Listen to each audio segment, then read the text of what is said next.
Olá, começando o Diálogo Jovem Pan, uma conversa franca com pessoas que fazem parte da história do Brasil. A gente fala sobre a tecnologia 5G no país. A internet 5G começa a ser implantada em cidades brasileiras com a promessa de uma nova revolução nas comunicações. Em Brasília, o sinal ainda abrange poucos aparelhos, mas a expectativa é positiva. De acordo com a Anatel, São Paulo, Belo Horizonte, Porto Alegre e João Pessoa serão as próximas capitais a receber a tecnologia.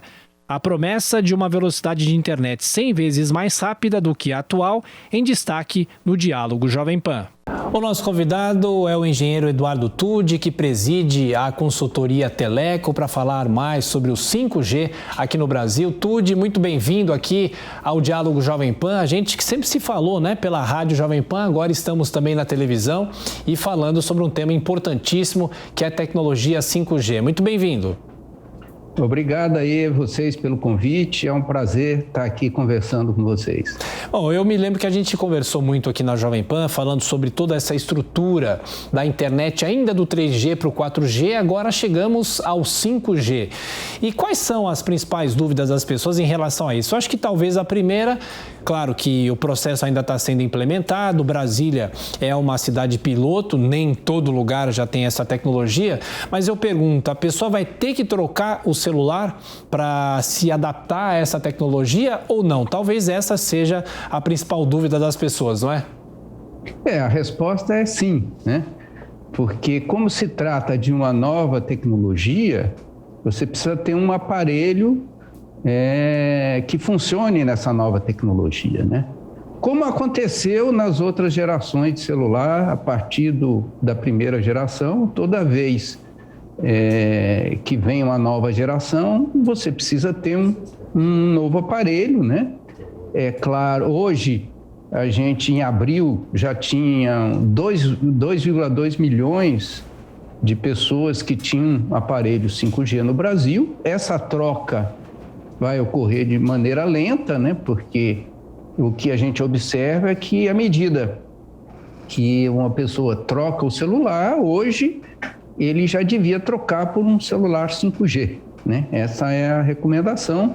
A gente, no início, os preços já estavam muito altos, Mas hoje a gente já tem aí smartphones 5G com preços aí inferiores a R$ 1.600, Então, esse é um processo que vai acontecer, E gradualmente as pessoas vão trocando aí por um smartphone 5G, Eu acho que é importante esclarecer, porque quando começou essa discussão sobre o 5G, surgiram as primeiras informações de que a pessoa só trocaria o chip do celular. Isso não é verdade ou, em alguns casos, é possível só ver a troca do chip se o aparelho já tem algum tipo de possibilidade de receber esse sinal? Como eu falei, você tem que ter um smartphone 5G e ele inicialmente pode funcionar com o mesmo chip, Só para funções mais avançadas, que aí com o tempo vão ser implementadas, é que vai ser necessário trocar o chip. Mas hoje, o que o usuário tem que fazer, se ele quer ter acesso a essa tecnologia, comprar um smartphone 5G e colocar o seu chip, que ele já tem hoje no smartphone 4G, que o 5G vai funcionar. Tudy, para explicar para a nossa audiência, claro, de um ponto de vista mais fácil, qual é a grande diferença do 4G para o 5G? Por que se fala em internet 100 vezes mais rápida com o 5G? O que muda da tecnologia, a transmissão, a forma como o sinal é recebido? É um sinal diferente? Quais são as principais diferenças? Então, primeiro falando do ponto de vista nosso, usuário de celular, cada tecnologia de celular, ela é desenvolvida, ela leva 10 anos para ser desenvolvida, Então, hoje, a gente já está discutindo o que vai ser o 6G para desenvolver a tecnologia e chegar lá em 2030. Então, a mesma coisa aconteceu com o 5G.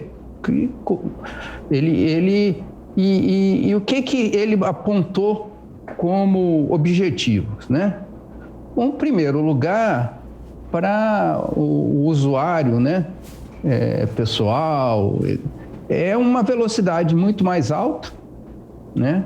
Então, o que a gente tem encontrado aí nas implantações e as medidas é uma velocidade aí em torno de 300, 400 mega, né? É claro que à medida que todo mundo, quando a rede está vazia, a velocidade é maior, né? Quando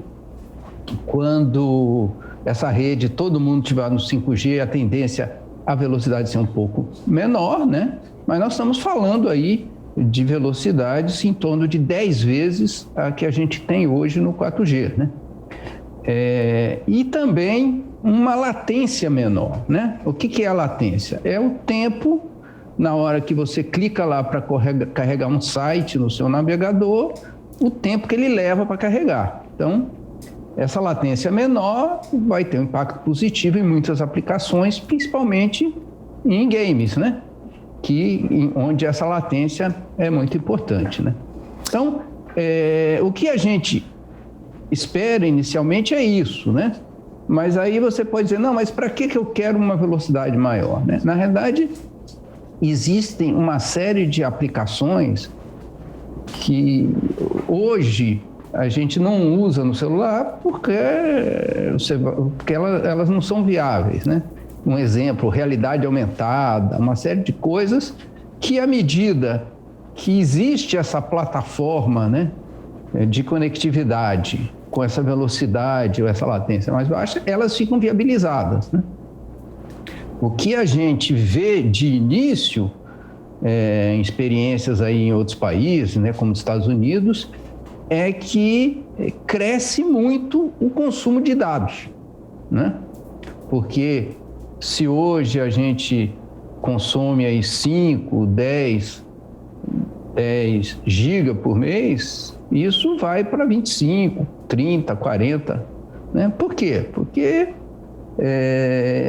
fica mais viável, por exemplo, você ficar assistindo um streaming direto no seu smartphone do que é hoje, né?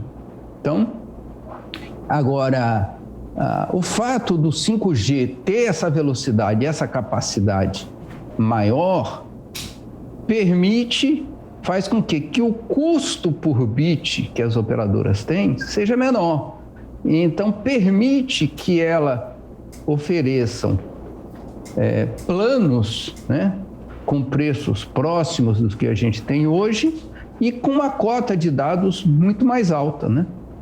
De modo que o usuário possa utilizar essa velocidade maior, né, dentro do seu orçamento, né?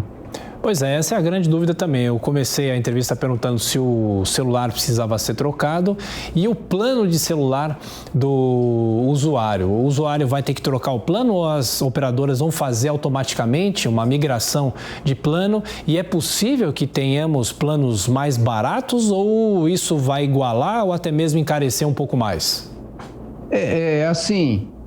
O que a gente deve ver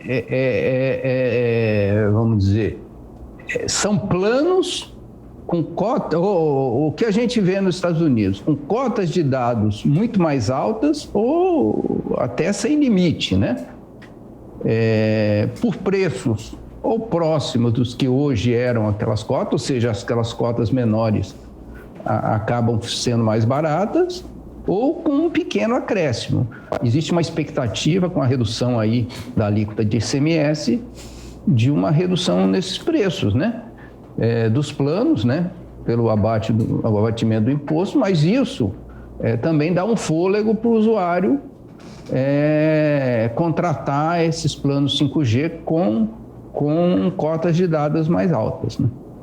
Eduardo Tucci, que é engenheiro da consultoria Teleco, explicando para nós aqui o funcionamento da tecnologia 5G. Bom, já a implantação inicial em Brasília, depois teremos outras capitais, como São Paulo. E em quanto tempo o Brasil inteiro estará com essa tecnologia 5G funcionando a pleno vapor? Qual é a previsão dos consultores dessa área? Bom, o grande limitante para a expansão da tecnologia 5G é a limpeza do espectro, né, de 3,5 GHz, que é utilizado hoje pelas antenas parabólicas, né?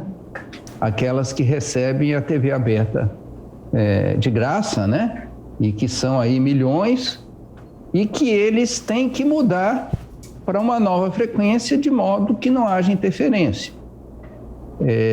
Então, dentro do processo do leilão de 5G, foi estabelecido aí o recurso, né, que as operadoras estão pagando para que o pessoal do cadastro único de baixa renda receba esse kit aí do novo receptor e com isso mude para um novo satélite, uma frequência mais alta, que é a de 12 GHz, e aí seja autorizado o uso dessa frequência pela 5G, né? As operadoras, de um modo geral, elas já estão com as redes preparadas nessas cidades iniciais, né? Tanto que houve a liberação, por exemplo, em Brasília, já imediatamente elas entraram em operação. Aí aguarda-se aí nas próximas semanas Belo Horizonte, João Pessoa, né? Porto Alegre, São Paulo, né? E até setembro a gente deve ter aí a 5G em todas as capitais, né? E em junho nas cidades com mais de 500 mil habitantes. E aí você vai gradativamente, né? Em janeiro foi as cidades de 500 mil habitantes, em junho vai ser as com mais de 200 mil, e isso vai até que em 2026 essa faixa de frequência deve estar liberada em todas as cidades do Brasil, né? Aí, é claro, se a gente pega hoje as 3 maiores operadoras, elas vão fazer isso rapidamente dentro da liberação, que vai até 2024, de todas com mais de 100 mil habitantes. E aí, as menores, vai depender aí do plano de cada uma, né? Mas a gente conta também com as operadoras regionais, né? Que as novas operadoras que compraram aí essa frequência e que vão ter um foco aí nessas cidades menores também, né? Então, a gente espera que essa expansão aí para o Brasil inteiro ocorra dentro desse prazo aí até 2026. Ô, Todi, qual que é a explicação do ponto de vista da engenharia, por exemplo? Às vezes a gente vai para lugares mais distantes, nós estamos aqui em São Paulo, então o celular é o 4G atualmente.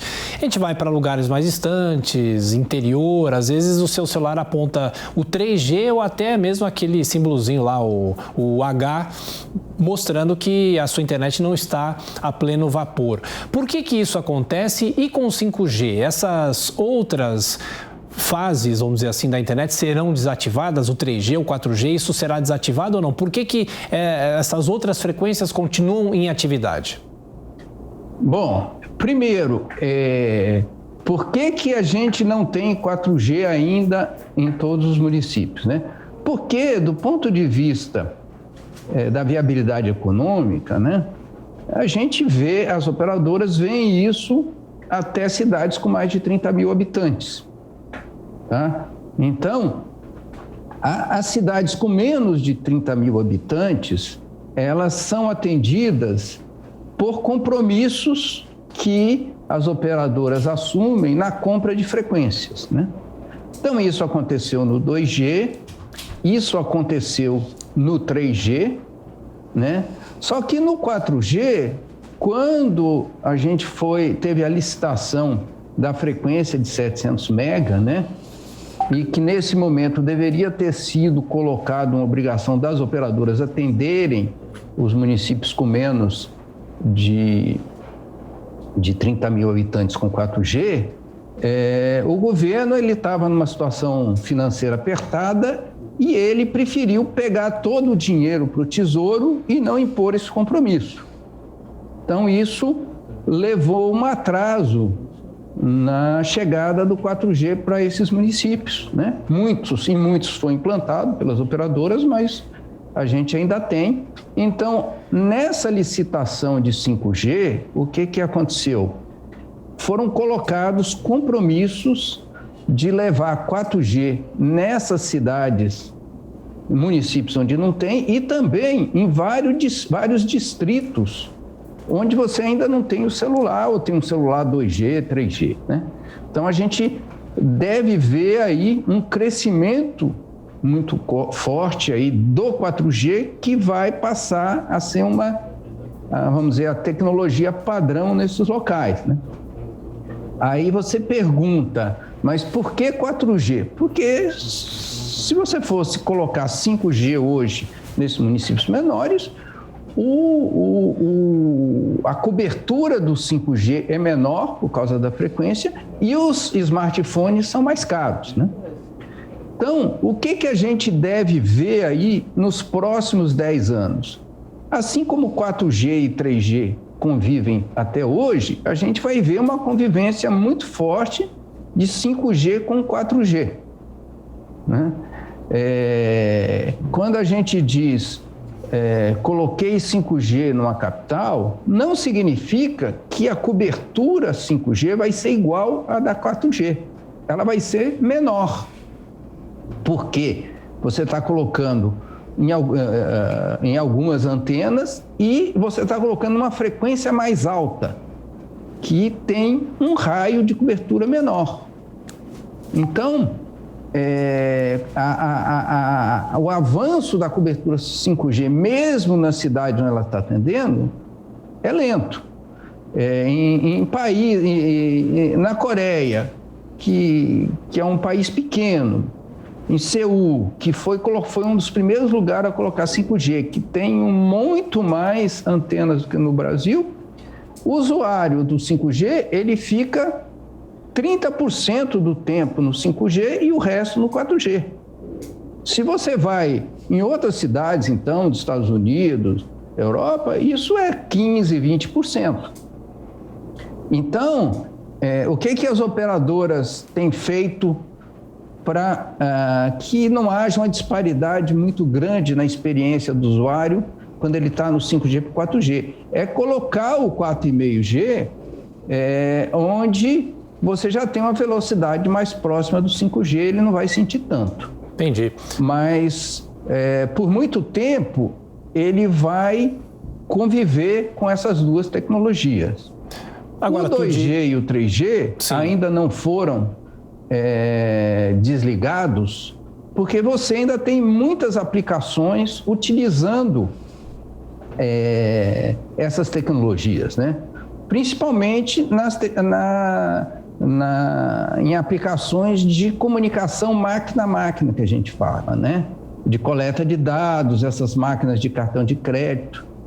Então, isso vai levar ainda muito tempo para que essas aplicações migrem para as novas tecnologias, para que seja viável desligá-las. Entendi. Agora, duas perguntas em uma, né? Primeiro, é saber se o 5G, em algum momento, estará em 100% do território nacional. E a outra questão é se estiver em 100% do território nacional, se todas as pessoas vão ter condição de fazer a troca do smartphone. Então, quais podem ser essas porcentagens? O 5G pode chegar em quantos por cento do território nacional e quantos por cento da população estarão também com os telefones, os smartphones, já preparados para receber essa tecnologia? São duas questões em uma, né? O 5G, ele vai ser a principal tecnologia do Brasil, provavelmente lá para 2028, 2029, né? Depende aí, pode ser até antes, né? Porque ele está crescendo muito rápido, mas se a gente vê o ciclo das tecnologias no Brasil, né, certamente é depois de 2025. Tá? E aí a gente vai ter a maioria da população com smartphone de 5G. A tendência é que o smartphone de 5G custe a mesma coisa de um 4G brevemente, por causa do volume mundial, né? À medida que cresce, a gente já tem hoje, vai ter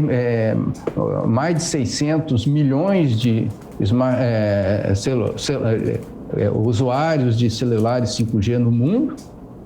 Esse número deve chegar a 1 bilhão até o final do ano.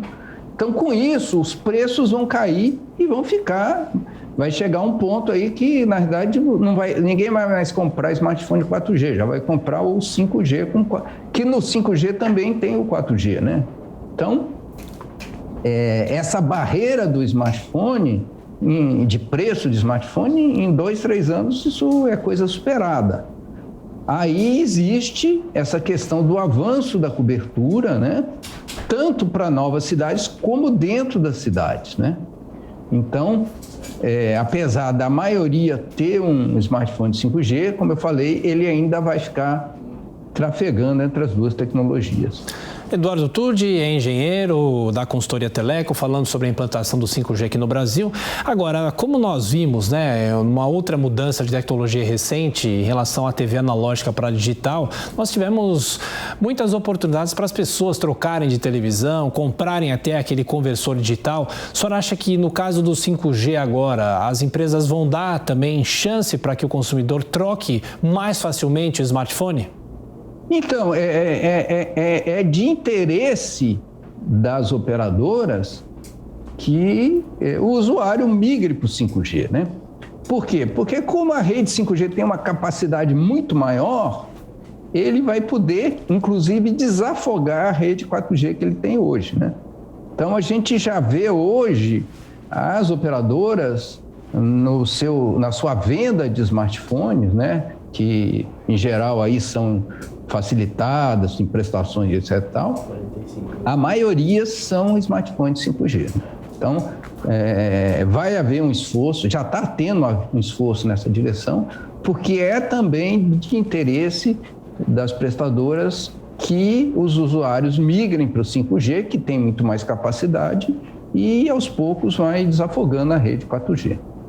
O Tuddi, em relação às empresas que trabalham com essa tecnologia, por exemplo, empresas de streaming, né? Essas empresas vão precisar também se adaptar, trocar equipamentos, ou isso é apenas a transmissão, não é a emissão? Não, isso, assim, essas empresas, o que a gente oferece lá no 5G é a mesma banda larga, né? É a mesma rede de internet que se oferece numa banda larga fixa ou em qualquer. Então, as empresas de streaming não precisam fazer nenhuma adaptação, né? Porque eles vão estar usando a banda larga normal. O que acontece no 5G são camadas, né, abaixo da internet que tem codificações e maneira de transmitir o dado mais eficiente, né? Em Brasília, houve já uma reclamação, Tuddi, de que o 5G estaria interferindo nos sinais das antenas parabólicas. O senhor acha que essas questões vão ser superadas, são apenas questões pontuais, ou nós vamos ter que conviver com mais interferência por causa dessa nova tecnologia? Então, essa questão da parabólica é o que eu mencionei, que levou, inclusive, a esse, vamos dizer, adiamento, né, ou esse plano de liberação do espectro. Então, no caso das parabólicas que recebem o sinal da programação de TV de satélite ou de um serviço fixo, existe todo um plano de migração e que foi executado antes de liberar, né? Para o pessoal de baixa renda ou de cadastro único, foi dado um kit gratuito. Agora, quem é um usuário que não se enquadra nisso, ele vai ter que fazer a sua migração, né, comprar um novo receptor para passar a receber no novo satélite, na frequência mais alta de 12 GB, ou ele vai ter interferência, né? Isso é o que ficou já colocado dentro do planejamento, né? Ô, Tudi, uma questão que talvez seja interessante para você, porque você tem muita experiência nessa área da tecnologia e já viveu muitas migrações de tecnologia, não só agora da internet, mas também da própria televisão, o próprio rádio, o rádio AM migrando, fazendo aquela migração para FM. Hoje o rádio também é muito ouvido pela internet. Eu pergunto, a gente tem, no caso do 5G, uma velocidade muito maior e a qualidade de imagem fica muito melhor com o 5G. Você acha que o 5G pode substituir ou pelo menos superar a transmissão da televisão convencional, da televisão aberta, o sinal a cabo também? Tudo isso pode ser substituído pela internet em algum momento ou ainda não é possível? A imagem da TV ainda é melhor ainda do que o 5G simplesmente? Assim, é claro que a imagem da TV, ela que é transmitido, né, como radiodifusão, seja pela TV aberta, seja por uma TV por assinatura, por satélite, ela tem, vamos dizer, uma banda dedicada e tende a ter uma qualidade maior, né? E até a gente avançar aí nessa questão da alta definição, né? Isso não quer dizer que, assim, no streaming, né, tanto falando de 5G quanto em banda larga fixa, que você não possa avançar nessa qualidade, né? O que existe hoje no Brasil, né, é que existe uma questão tributária que torna muito mais, você paga muito mais imposto se você distribui uma TV por assinatura, né, dentro da regulamentação de TV por assinatura como serviço de telecomunicações, e que você pagava aí um ICMS que chegava a 37% e que agora vai para 17% ou 18%, ou se você distribui isso como um streaming na internet e que, em vez de pagar o ICMS, você vai estar pagando um ISS de menos de 5%. Né? Entendi. Então, isso acaba pesando, né, numa migração para streaming, né, para os pacotes serem mais baratos. É claro que existe um monte de regiões aí mais remotas onde você não tem aí uma banda larga ainda de qualidade, e aí a TV por assinatura por satélite acaba sendo quase que a única opção, né? Além, é claro, da TV aberta pelas parabólicas. Ô, Tudi, para a gente fechar aqui a nossa conversa, uma pergunta curta.